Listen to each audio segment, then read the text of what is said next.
السلام عليكم. أمس السبت 28 جوان بطبيعة تونس كاملة سمعت بالبنية اللي عمرها 3 سنوات على شومبرير اللي تم فقدانها أمام شواطئ مدينة قليبية.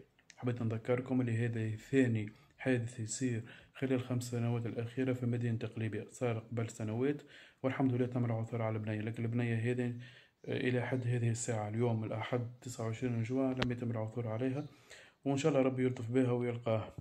في نفس اليوم أمس السبت في مدينة المونستير، في شاطئ مدينة المونستير زاد بنية تقريبا عمرها 3 4 سنوات على شومبرير، جرفها الطيار وتم العثور عليها والحمد لله.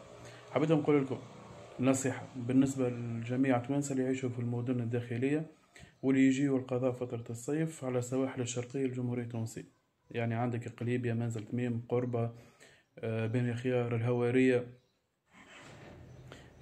نابل، الحمامات، نزولا يعني السوسة والمنستير إلى آخره. حبيت نقول لك وقت يكون الريح بحاري، يعني الريح يدخل البحر، حب تلقاو الموجة ميتة، ما ثماش موج نهائيا. لكن رغم ذلك نحن من طفولتنا من كنا صغار أمهاتنا وآبائنا كانوا يمنعونا من الذهاب للبحر وقت يكون الريح بحاري.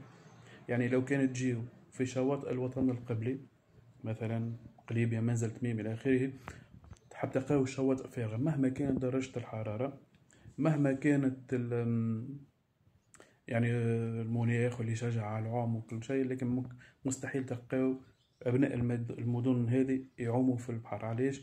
لأنه الطيار ثم طيار صامت ما تراهوش، نجم تعوم وكل شيء وتدخل داخل، لكن في الخروج مستحيل، صعيب ياسر مهما بذلت جهد ومهما كانت عندك قوة في أنه الخروج شبه مستحيل.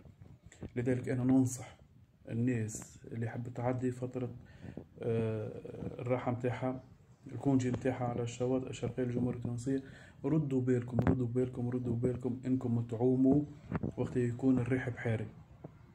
السلام عليكم.